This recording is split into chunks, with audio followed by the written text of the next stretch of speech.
Oi, gente. Eu quero fazer com vocês uma análise de duas derrotas em sequência da extrema-direita e da direita. A primeira derrota que eu quero trazer para vocês é a derrota relativa à PEC da blindagem, que eu prefiro chamar de PEC da bandidagem. Não só 83% das menções são negativas, não apenas tivemos manifestações em todo o Brasil contra esse projeto de emenda constitucional, como nós temos já a sinalização clara que ela deve ser enterrada no Senado, porque os senadores estão com medo de perder suas eleições.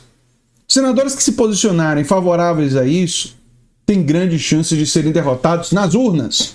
Então, essa PEC tende a cair. Nas redes já tem esses dados aqui, o relatório já apresentou parecer contra a PEC e disse que protege autor de crime, pode se tornar abrigo de criminosos, né? Com a fala dessa do relator Alessandro Vieira, a chance dessa PEC ser aprovada me parece baixa, né? E já existe uma sinalização que o CCJ do Senado vai votar um parecer contrário à PEC. Enfim, isso daí tende a morrer, né? E eu vou falar sobre o significado, fazer uma análise do significado disso, já. Mas existe uma outra coisa que também aconteceu. O Jimmy Kimmel voltou ao ar e, óbvio, negou a intenção de fazer piada sobre o caso Charlie Kirk, inclusive porque o que ele falou foi uma questão factual sobre a família do Charlie Kirk. Ser uma família muito conservadora, as pessoas estavam querendo esconder isso, né? Isso não significava nada sobre a intencionalidade, ele não estava dizendo isso, mas ele estava dizendo que as pessoas estavam querendo negar isso, negar fatos, e isso incomodava ele e tal, enfim. E foi um absurdo tentar silenciar o Jimmy Kimmel por causa disso. E ele voltou ao ar.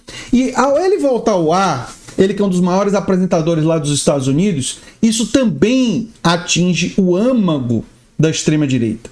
Os dois casos, PEC da bandidagem e o caso do Jimmy Kimmel, atingem o âmago da extrema-direita, no Brasil e nos Estados Unidos. E eu vou explicar aqui nesse vídeo por quê. Porque a extrema-direita tem algumas pautas que ela tenta se fantasiar como virtudes dela. É claro que a gente sempre soube, e eu falei aqui já sobre isso, que era uma grande fraude, não é? Tem várias, né? E essas máscaras foram caindo ao longo do tempo. A máscara do patriotismo. Brasil acima de tudo, né? Deus acima de todos. Essa bandeira do Bolsonaro. Bem, Brasil aparentemente não está acima de tudo porque pode vender o Brasil, pode, digamos assim, deixar o Brasil para lá se for para tentar salvar a pele dos golpistas. Vide Eduardo Bolsonaro, família Bolsonaro, os bolsonaristas com bandeira dos Estados Unidos, defendendo que uma nação estrangeira prejudique empregos no Brasil para salvar a pele daqueles que cometeram crimes. Então, patriotismo já era, não é? Eles não defendem, nunca defenderam. Aliás, a venda e privatizações dos bens públicos brasileiros e da refinaria e tudo mais, a preço de banana, para os observadores mais atentos, sempre tinha sinalizado que esse negócio de dizer que defendia o Brasil era uma grande balela. Mas tem mais. Porque eles também diziam que eles defendiam a moralidade, que eles tinham uma moralidade superior e que eles defendiam o combate à corrupção. Balela também. Balela também. Agora isso fica cristalino com o caso da PEC da bandidagem. Alguém tem alguma dúvida que se essa PEC fosse aprovada no Senado e o veto do Lula derrubado, que membros de organizações criminosas iriam se candidatar para vereadores e deputados estaduais a fim de se proteger de investigações? É claro que não. É claro que o espaço da política se tornaria ainda mais do que já é o abrigo de criminosos. Porque eles saberiam que, estando na política e tendo votos dentro da política, eles poderiam cometer qualquer crime e nada aconteceria com eles. Ora, então, e quem empurrou isso no Congresso, importante lembrar, os dois partidos que deram todos os votos favoráveis à PEC da bandidagem foram o PL, do Jair Bolsonaro, e os republicanos, do Tarcísio. Portanto, se trata... E quem foi contra, majoritariamente, a esquerda. Então, essa PEC demonstra muito claro, de forma cristalina, para quem não tinha entendido, que nunca foi para a extrema-direita e para a direita uma questão de combate à corrupção, de moralidade. Isso, para quem acompanha a política há mais tempo, como eu, já estava claro há muito tempo. O livro da Juliana Dalpiva já deixava evidente que ser contra a corrupção não está no DNA dos Bolsonaros. Aliás, se tem uma coisa que está no DNA dos Bolsonaros, é outra coisa. A rachadinha, funcionário fantasma, né? O negócio do Jair. O negócio do Jair é uma espécie de holding ali, um negócio grande, né? Quem quiser os detalhes, dá uma olhada no livro da Juliana Dalpiva. Então, e combate à corrupção nunca foi o objetivo. Isso daí foi a máscara, uma das máscaras, que agora caiu de forma definitiva. O povo brasileiro, a população brasileira está percebendo, peraí, esse povo dizia que era a favor do combate à corrupção e quer fazer uma PEC que vai impedir todos os políticos de serem investigados pela polícia? Tem muito político que é não só corrupto, mas é bandido. Espalhado pelo Brasil. Os casos de corrupção são vários. Eles têm que ser investigados. A investigação tem que ser permitida. Não que todos sejam, nem que a maioria. Mas a polícia não pode ter retirada dela essa prerrogativa, para dar uma prerrogativa, para usar a palavra deles, para dar um privilégio a mais para a classe dos políticos. Não é classe. A categoria dos políticos. Classe não.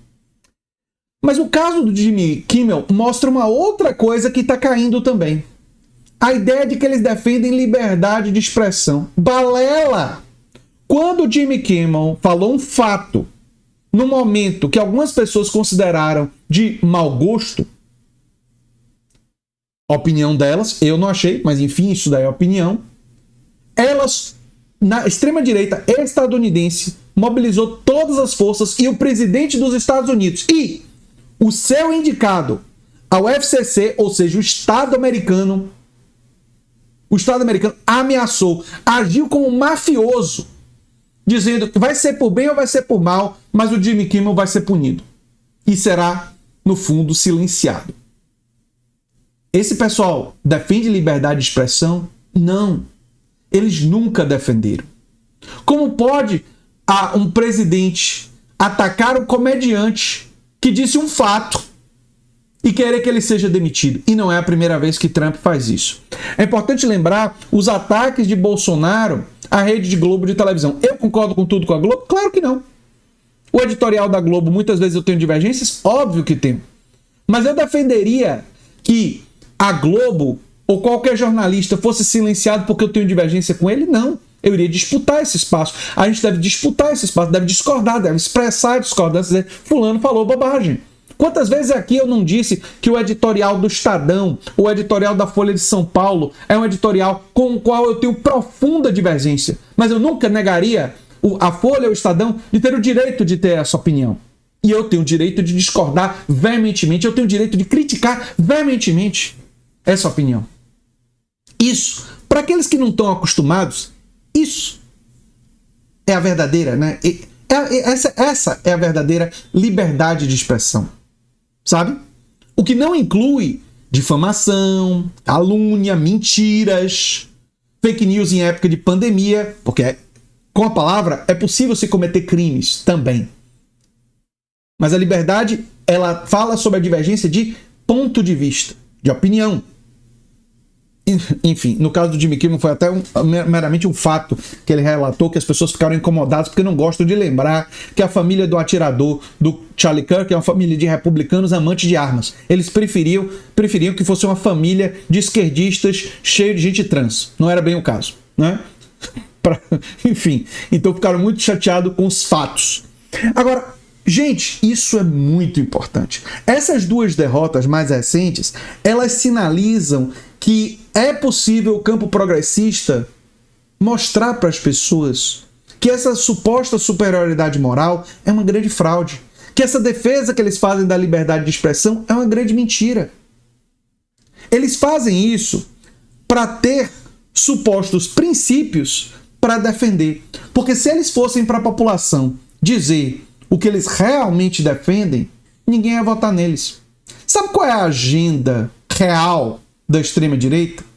Não a que eles dizem que é, a de verdade. A agenda de verdade da extrema-direita é destruir direitos trabalhistas, privatizar e entregar tudo ao grande capital empresarial, não é? Fragilizar a classe trabalhadora, esse é um elemento real da agenda da extrema-direita. Criminalizar movimentos sociais progressistas, outro elemento real da extrema-direita, né? E a extrema-direita tem o outro elemento que é a destruição de todas as políticas regulatórias do ponto de vista climático e entregar todas as dimensões sociais para os setores mais reacionários da sociedade. Entregando o poder para os setores mais reacionários da sociedade. Essa é a agenda da extrema-direita. Essa é a agenda da extrema-direita. Agora, se você vai na televisão e diz, olha, essa é a nossa agenda, a maioria da população não vai votar favorável a isso. A maioria da população não vai votar favorável à destruição do SUS, à destruição da educação pública para favorecer a educação particular. A maioria da população não vai votar para a hiperexploração e a permissão de uma flexibilidade da inexistência do salário mínimo ou de sua redução de benefícios. Se as pessoas souberem qual é a agenda real, elas não vão votar. Aí o que a extrema-direita faz? Ela diz que defende a família tradicional como código para conversar com preconceitos que as pessoas têm em relação à comunidade LGBTQ. O que a extrema-direita faz? A extrema-direita fala que o Estado é ineficiente, se esquecendo de dizer que a eficiência ou ineficiência do Estado depende fundamentalmente da qualidade dos políticos e da qualidade da organização pública, e que o Estado pode ser mais ou menos eficiente se for mais bem administrado. Não é uma questão de tamanho do Estado, é uma questão de equipes, planejamento e intencionalidade. O que eles querem é um Estado trabalhando, a extrema-direita, que é um Estado trabalhando para os super ricos e para as grandes corporações empresariais. Essa é a agenda deles também. Eles servem aos super ricos, que financiam suas campanhas, e às grandes corporações empresariais em diversos setores, seja no agronegócio ou em outros. Mas eles não dizem que defendem isso. Eles dizem o quê? Que defendem o Brasil, que defendem a família tradicional, que defendem liberdade de expressão. Mas todas essas defesas são falsas. Eles não defendem isso de verdade. Eles dizem que defendem isso para ter uma bandeira para enganar os trouxas. Felizmente, muita gente está finalmente acordando. E eu espero, com o tempo, acordar mais gente, contribuir para acordar mais gente dessa matrix, desse transe que essas pessoas, desse delírio que elas ficaram presas nessa bolha. E eu conto com a ajuda de vocês compartilhando um vídeo como esse para que as pessoas acordem mais. Eu sou André Teixeira Jacobina. O canal é a nova máquina do tempo. Nome do meu primeiro livro. E se você gosta do que a gente faz, se inscreve, dá um like, compartilha, quem sabe vira membro ou apoiador. Pode fazer um pix para andretj@terra.com.br. Pode também fazer um dos nossos cursos, cujos links estão no comentário fixado. E se você gostou muito desse vídeo, provavelmente você vai gostar do vídeo que vem na sequência sugerido aqui em cima. Um abração, gente. Tchau, tchau.